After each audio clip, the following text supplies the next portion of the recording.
ഗർഭകാലത്ത് നിങ്ങളുടെ കുഞ്ഞ് വയറിൽ വെച്ച് തന്നെ അൺഎക്സ്പെക്റ്റഡ് ആയിട്ട് 7-ാം മാസത്തിലോ 8-ാം മാസത്തിലോ അല്ലെങ്കിൽ 9-ാം മാസത്തിലൊക്കെ ആയിട്ട് കുഞ്ഞുങ്ങൾ വയറിൽ വെച്ച് തന്നെ മരണപ്പെടുന്ന അവസ്ഥ ഉണ്ടാവാറുണ്ട്. എന്തൊക്കെ കാരണങ്ങൾ കൊണ്ടാണ് കുഞ്ഞുങ്ങൾ വയറിൽ വെച്ച് മരണപ്പെട്ടു പോകുന്നതിന്റെ പ്രധാന കാരണങ്ങളെന്നും ഇങ്ങനെ വരാതിരിക്കുന്നതിന് വേണ്ടിയിട്ട് നമ്മളുടെ ഭാഗത്തു നിന്ന് നമ്മൾ എന്തൊക്കെ കാര്യങ്ങളാണ് ശ്രദ്ധിക്കേണ്ടത് എന്നതിനെ കുറിച്ചൊക്കെ നോക്കാം ഇന്നത്തെ വീഡിയോയിൽ. ഞാൻ ഡോക്ടർ റിസ. എൻ്റെ ചാനൽ ആദ്യമായിട്ട് കാണുന്നവരാണെങ്കിൽ സബ്സ്ക്രൈബ് ചെയ്യാൻ മറക്കരുത്. അപ്പോൾ നമുക്ക് വീഡിയോയിലേക്ക് കടക്കാം. ഗർഭിണി ആയിരിക്കുന്ന സമയത്ത് കുഞ്ഞുങ്ങൾ വയറിൽ വെച്ച് മരണപ്പെട്ടു പോകുന്നത് നമുക്ക് അൺഎക്സ്പെക്റ്റഡ് ആയിട്ടുള്ള ഒരു കാര്യവും നമുക്ക് ഉൾക്കൊള്ളാൻ പറ്റാത്തൊരു കാര്യം കൂടിയാണ്. പലരും ഇങ്ങനെ വന്നു കഴിഞ്ഞാൽ ആലോചിക്കുന്ന ഒരു കാര്യമായിരിക്കും നമ്മുടെ തെറ്റുകൊണ്ടാണോ അല്ലെങ്കിൽ ഡോക്ടേഴ്സിന്റെ തെറ്റുകൊണ്ടാണ് ഇങ്ങനെ സംഭവിച്ചിട്ടുള്ളത് എന്നുള്ളത്. ഇങ്ങനെ കുഞ്ഞുങ്ങൾ വയറിൽ വെച്ച് മരണപ്പെട്ടു പോകുന്നതിന് നിങ്ങൾക്ക് പ്രോപ്പർ ആയിട്ടുള്ള കെയർ കിട്ടാത്തതിനാലോ അല്ലെങ്കിൽ നിങ്ങൾ എന്തെങ്കിലും ബ്ലഡ് ടെസ്റ്റോ അല്ലെങ്കിൽ സ്കാനിങ് കറക്റ്റ് ആയിട്ട് ചെയ്യാത്തതിനാലോ മരുന്നെടുക്കാത്തതിനാലോ ഒന്നും കൊണ്ടല്ല. ഏകദേശം ഒരു 40% കുട്ടികളിലും കുഞ്ഞുങ്ങൾ വയറിൽ വെച്ച് തന്നെ മരണപ്പെടുന്നത് ഒരു കാരണവും ഇല്ലാതെ ആവാം, ഒരു കാരണവും ഇല്ലാതെ തന്നെ മരണപ്പെടാറുണ്ട്. പല കാരണങ്ങൾ കൊണ്ടും ചിലപ്പോൾ കുഞ്ഞുങ്ങൾ വയറിൽ വെച്ച് മരണപ്പെടാവുന്നതാണ്. ഇതിന് പല ടെസ്റ്റുകളിലൂടെയും അതുപോലെ തന്നെ പല ഇൻവെസ്റ്റിഗേഷനുകളും ചെയ്യുന്നതിലൂടെയാണ് നമുക്ക് എന്ത് കാരണങ്ങൾ കൊണ്ടാണ് കുഞ്ഞുങ്ങൾ ഇങ്ങനെ മരണപ്പെട്ടത് എന്നുള്ളത് നമുക്ക് കണ്ടുപിടിക്കാൻ പറ്റുകയുള്ളൂ. ആദ്യം തന്നെ നമ്മൾ ഗർഭാവസ്ഥയിൽ നമ്മുടെ കുഞ്ഞ് നല്ല സേഫ് ആയിരിക്കാനും നമ്മുടെ കുഞ്ഞ് നല്ല ആരോഗ്യത്തോടു കൂടി ഇരിക്കുന്നതിന് വേണ്ടിയിട്ട് നമ്മൾ ഗർഭിണികൾ ചില കാര്യങ്ങൾ ശ്രദ്ധിക്കേണ്ടതുണ്ട്. അവ എന്തൊക്കെയെന്നതിനെ കുറിച്ച് പറഞ്ഞതിന് ശേഷം നമുക്ക് എന്തൊക്കെ കാരണങ്ങൾ കൊണ്ടൊക്കെയാണ് കുഞ്ഞുങ്ങൾ വയറിൽ വെച്ച് തന്നെ മരണപ്പെടാനുള്ള സാധ്യതയുള്ളത് എന്നതിനെ കുറിച്ച് കൂടെ നോക്കാം. നിങ്ങൾക്ക് അപകട സാധ്യതകളുണ്ട് അല്ലെങ്കിൽ അത് തടയുന്നതിന് വേണ്ടിയിട്ട് നമ്മൾ ഗർഭിണി ആയിരിക്കുന്ന സമയത്ത് എന്തൊക്കെ കാര്യങ്ങളാണ് നമ്മൾ ശ്രദ്ധിക്കേണ്ടത് എന്നതിനെ കുറിച്ച് നോക്കാം.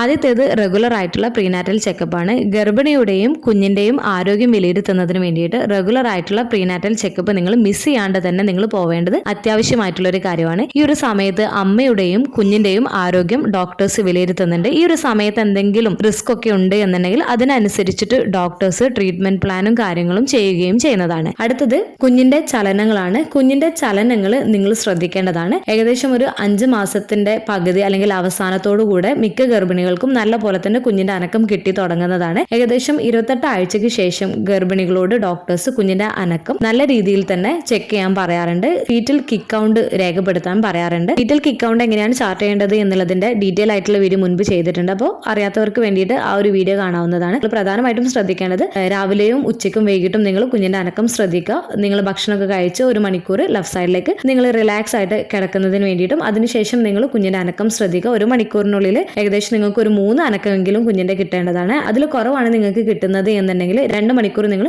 കുഞ്ഞിന്റെ അനക്കം ഒന്ന് ശ്രദ്ധിക്കുക. ഈ ഒരു സമയത്ത് നിങ്ങൾക്ക് ഒരു 6 തവണയെങ്കിലും കുഞ്ഞിന്റെ അനക്കം കിട്ടുകയും ചെയ്യേണ്ടതാണ്. അപ്പോൾ കുഞ്ഞിന്റെ അനക്കം നിങ്ങൾക്ക് കിട്ടുന്നില്ല എന്നൊക്കെ ഉണ്ടെങ്കിൽ നിങ്ങൾ തീർച്ചയായിട്ടും നിങ്ങൾ ഡോക്ടറെ കാണിക്കുകയും ചെയ്യേണ്ടതാണ്. ഇത് ചിലപ്പോൾ കുഞ്ഞിന്റെ എന്തെങ്കിലും അസ്വസ്ഥതയെ സൂചിപ്പിക്കുകയും ചെയ്യുന്നതാണ്. അടുത്തത് ആരോഗ്യകരമായിട്ടുള്ള ജീവിതശൈലിയാണ്. ബാലൻസ്ഡ് ആയിട്ടുള്ള ഡയറ്റ് ഫോളോ ചെയ്യുന്നതിന് വേണ്ടിയിട്ട് ശ്രദ്ധിക്കേണ്ടതാണ്. മിതമായിട്ട് നിങ്ങൾ എക്സസൈസ് ഒക്കെ ചെയ്യുന്നതിന് വേണ്ടിയിട്ടും ദോഷകരമായ വസ്തുക്കളിൽ നിന്ന് ഒഴിവാകുന്നതിന് വേണ്ടിയിട്ടും നിങ്ങൾ ശ്രദ്ധിക്കേണ്ടതാണ്. അടുത്തത് വിട്ടുമാറാത്ത അവസ്ഥകൾ നിങ്ങൾ കൈകാര്യം ചെയ്യുന്നതിൽ കൂടുതൽ ശ്രദ്ധ കൊടുക്കേണ്ടതാണ്. നിങ്ങൾക്ക് പ്രമേഹം അല്ലെങ്കിൽ BP പോലുള്ളവ മുൻകാല ആരോഗ്യ പ്രശ്നങ്ങൾ ഉണ്ട് എന്നുണ്ടെങ്കിൽ നിങ്ങൾ അത് ഡോക്ടേഴ്സിനെ കണ്ട് ഡോക്ടേഴ്സ് പറഞ്ഞ രീതിയിലുള്ള മെഡിസിൻസും കാര്യങ്ങളൊക്കെ കറക്റ്റ് ആയിട്ട് കഴിക്കുന്നതിന് വേണ്ടിയിട്ട് നിങ്ങൾ ശ്രദ്ധിക്കേണ്ടതാണ്. അതുപോലെ ഗർഭകാലത്ത് പുകവലി, മദ്യപാനം, അതുപോലെ തന്നെ മയക്കുമരുന്ന് പോലുള്ളവയൊക്കെ യൂസ് ചെയ്യുന്നവരാണ് എന്നുണ്ടെങ്കിൽ അതിൽ നിന്നും വിട്ടുമാറുന്നതിൽ നിങ്ങൾ ശ്രദ്ധ കൊടുക്കേണ്ടതാണ്. അത് അണുബാധ നിയന്ത്രിക്കലാണ്. പ്രതിരോധിക്കാവുന്ന അണുബാധകൾക്കെതിരെയുള്ള വാക്സിനേഷൻ നിങ്ങൾ എടുക്കാൻ വേണ്ടിയിട്ട് ശ്രദ്ധിക്കേണ്ടതാണ്. പോഷണം ഒഴിവാക്കാൻ ആവശ്യമായിട്ടുള്ള മുൻകരുതലുകളും നിങ്ങൾ എടുക്കേണ്ടത് ഗർഭകാലത്ത് അത്യാവശ്യമായിട്ടുള്ള ഒരു കാര്യമാണ്. അടുത്തത് ജനറ്റിക് കൗൺസിലിംഗ് ആണ്. ഇതകാവസ്ഥകളുടെ കുടുംബ ചരിത്രം നിങ്ങൾക്കുണ്ട് എന്നുണ്ടെങ്കിൽ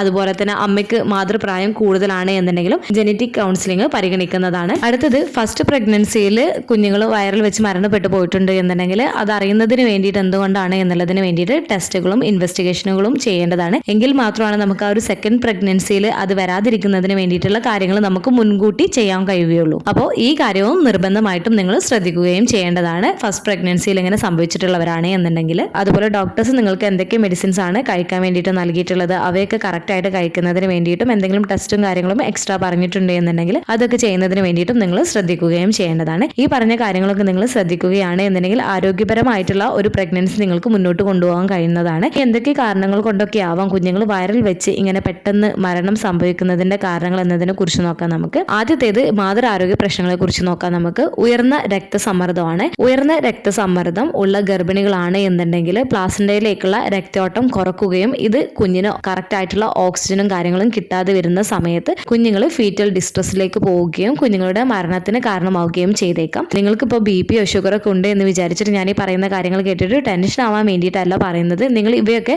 കറക്റ്റായിട്ട് നിങ്ങൾ കൺട്രോൾ ചെയ്യുന്നതിന് വേണ്ടിയിട്ട് നിങ്ങൾ ശ്രദ്ധ കൊടുക്കേണ്ടതാണ്. അതുപോലെ തന്നെ പലരും ചോദിക്കുന്ന ഒരു കാര്യമാണ് BP അല്ലെങ്കിൽ ഷുഗറിൻ്റെ ഒക്കെ മെഡിസിൻ ഒക്കെ കൊടുത്തിട്ടുണ്ടെങ്കിൽ ഇതൊക്കെ കഴിക്കേണ്ടതുണ്ടോ എന്നൊക്കെ ചോദിക്കുന്നവർക്ക് വേണ്ടിയിട്ടാണ് ഇങ്ങനെയുള്ള കാര്യങ്ങൾ. നിങ്ങളുടെ കുഞ്ഞിൻ്റെ ആരോഗ്യത്തിന് വേണ്ടിയിട്ടാണ് ഡോക്ടേഴ്സ് അത് കൺട്രോൾ ചെയ്യുന്നതിന് വേണ്ടിയിട്ടാണ് ഇതുപോലെയുള്ള മെഡിസിൻസ് ഒക്കെ നിങ്ങളോട് കഴിക്കാൻ പറയുന്നത്. അപ്പോൾ അതുകൊണ്ട് നിങ്ങൾക്ക് ഷുഗറും BP ഒക്കെ ഉള്ളവരാണെന്നുണ്ടെങ്കിൽ കറക്റ്റായിട്ട് മെഡിസിൻസും കാര്യങ്ങളൊക്കെ എടുത്ത് അതുപോലെ തന്നെ ഫുഡൊക്കെ കൺട്രോൾ ചെയ്തിട്ട് നിങ്ങൾ ഇതൊക്കെ കൺട്രോൾ ചെയ്യുന്നതിന് വേണ്ടിയിട്ട് നിങ്ങൾ ശ്രദ്ധിക്കേണ്ടതാണ്. അതുപോലെ ഗർഭിണികൾക്ക് ഉയർന്ന പ്രമേഹം ഉണ്ട് എന്നുണ്ടെങ്കിൽ കുഞ്ഞിനെ ബാധിക്കുന്നതാണ്. ഇത് സങ്കീർണതകളിലേക്ക് നയിക്കുകയും ചെയ്യുന്നതാണ്. അടുത്തത് സ്വയം രോഗപ്രതിരോധ വൈകല്യങ്ങളാണ്. അതായത് ഓട്ടോ ഇമ്യൂൺ ഡിസീസ് പോലുള്ള കണ്ടീഷനുകളൊക്കെ ഉണ്ട് എന്നുണ്ടെങ്കിൽ ലൂപ്പസ് പോലുള്ള അവസ്ഥകൾ അപകട സാധ്യത വർദ്ധിപ്പിക്കുകയും ചെയ്യുന്നതാണ്. അടുത്തത് മറുപിള്ളയിലുള്ള പ്രശ്നങ്ങളാണ്. പ്ലാസന്റൽ അബ്രപ്ഷൻ ആണ് ആദ്യത്തേത്. പ്രസവത്തിന് മുൻപ് മറുപിള്ള ഗർഭാശയത്തിൽ നിന്ന് വേർപെട്ട് വരുന്ന അവസ്ഥയാണ്. ഇങ്ങനെ വന്നു കഴിഞ്ഞാൽ കുഞ്ഞിന് ആവശ്യമായിട്ടുള്ള ഓക്സിജൻ ലഭിക്കാതെ വരുന്നത് കാരണം ചിലപ്പോൾ കുഞ്ഞുങ്ങൾ മരണപ്പെടുന്നതിന് കാരണമായേക്കാം. ചില കേസുകളിലൊക്കെ ഇങ്ങനെ പ്ലാസന്റൽ അബ്രപ്ഷൻ ഉണ്ടാവുകയും കുഞ്ഞുങ്ങളെ സേവ് ചെയ്യാൻ കഴിയുകയും ചെയ്യാറുണ്ട്. റയർ ആയിട്ടുള്ള കേസുകളിലാണ് ഇങ്ങനെ സംഭവിക്കാറുള്ളത്. അടുത്തത് പ്ലാസന്റ പ്രീവിയാണ്. മറുപിള്ള ഗർഭാശയത്തെ മൂടുന്ന അവസ്ഥയാണ്. ഇതും സങ്കീർണതകളിലേക്ക് നയിച്ചേക്കാം. ബ്ലീഡിങ്ങും മറ്റ് പ്രശ്നങ്ങളിലേക്കും നയിക്കുന്നതിന് ഇടയാക്കുകയും ചെയ്തേക്കാം. അടുത്തത്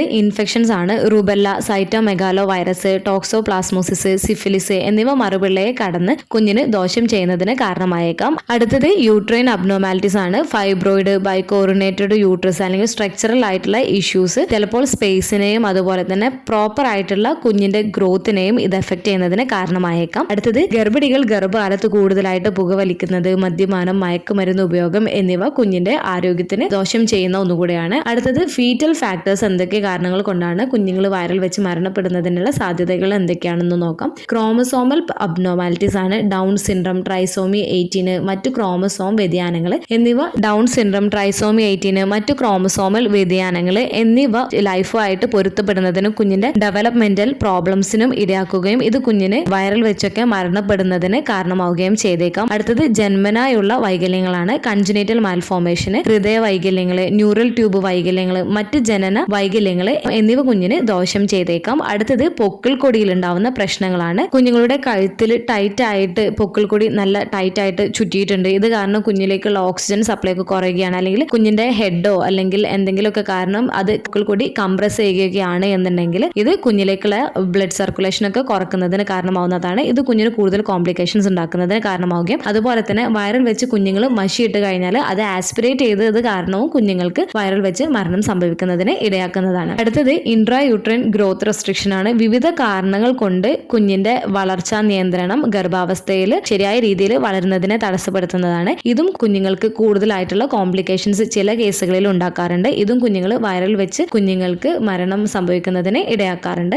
അതുപോലെ മറ്റു ചില ഘടകങ്ങൾ പ്രിയക്ലാംസിയാണ്. ഉയർന്ന രക്തസമ്മർദ്ദവും മൂത്രത്തിലെ പ്രോട്ടീനുമുള്ള ഈ ഗർഭധാരണ സങ്കീർണത രക്തയോട്ടം നിയന്ത്രിക്കുകയും കുഞ്ഞിന്റെ ആരോഗ്യത്തെ ബാധിക്കുകയും ചെയ്യുന്നതാണ്. ഇത് മൾട്ടിപ്പിൾ പ്രഗ്നൻസിയാണ്. ട്വിന്ന്, ട്രിപ്ലറ്റ് ഇങ്ങനെയുള്ള കേസുകളിൽ ചില കുഞ്ഞുങ്ങൾക്ക് ഇങ്ങനെ സംഭവിക്കുന്നതിനുള്ള സാധ്യതയുണ്ട്. ഒരു കുഞ്ഞു മാത്രമുള്ള പ്രഗ്നൻസി അപേക്ഷിച്ച് നോക്കുകയാണ് എന്നുണ്ടെങ്കിൽ കുഞ്ഞിന് വയറിൽ വെച്ച് ഇങ്ങനെയുള്ള കോംപ്ലിക്കേഷൻസ് ഒക്കെ ഉണ്ടാവാനുള്ള സാധ്യതയുണ്ട് എന്നൊക്കെ ഉള്ളത് നമുക്ക് റെഗുലർ ആയിട്ടുള്ള പ്രീനാറ്റൽ ചെക്കപ്പിലൂടെയൊക്കെ നമുക്ക് അറിയാൻ സാധിക്കുന്നതാണ് ഒരു വിധത്തിൽ. അതുപോലെ തന്നെ അൾട്രാസൗണ്ട് സ്കാനിങ്, ബ്ലഡ് ടെസ്റ്റ്, അതുപോലെ തന്നെ മറ്റ് ടെസ്റ്റുകളിലൂടെയൊക്കെ ഡയഗ്നോസ്റ്റിക് ടെസ്റ്റുകളിലൂടെയൊക്കെ നമുക്ക് എന്തെങ്കിലും കോംപ്ലിക്കേഷൻസ് ഒക്കെ ഉണ്ടോ എന്നുള്ളത് മുൻകൂട്ടി അറിയാൻ സാധിക്കുന്നതാണ്. അതുപോലെ തന്നെ ജനറ്റിക് ടെസ്റ്റുകളിലൂടെയും നമുക്ക് അറിയാൻ സാധിക്കുകയും ചെയ്യുന്നതാണ്. എന്നാൽ ചില കേസുകളിൽ നമുക്ക് എന്ത് കാരണങ്ങൾ കൊണ്ടാണ് കുഞ്ഞിനിങ്ങനെ മരണം സംഭവിച്ചത് വയറിനകത്ത് എന്നുള്ളത് നമുക്ക് അറിയാനും സാധിക്കാറില്ല. ഇങ്ങനെ സംഭവിച്ചിട്ടുള്ളവർ കടന്നു പോകുന്ന സിറ്റുവേഷൻ എന്ന് വെച്ചാൽ അവർക്ക് അത് അക്സെപ്റ്റ് ചെയ്യാൻ പറ്റുന്നതല്ല. അവർക്ക് ആ ഒരു സങ്കടവും ദേഷ്യവും എല്ലാം തന്നെ ചിലപ്പോൾ അവരുടെ നോക്കിക്കൊണ്ടിരുന്ന ഡോക്ടേഴ്സിനോടായിരിക്കും.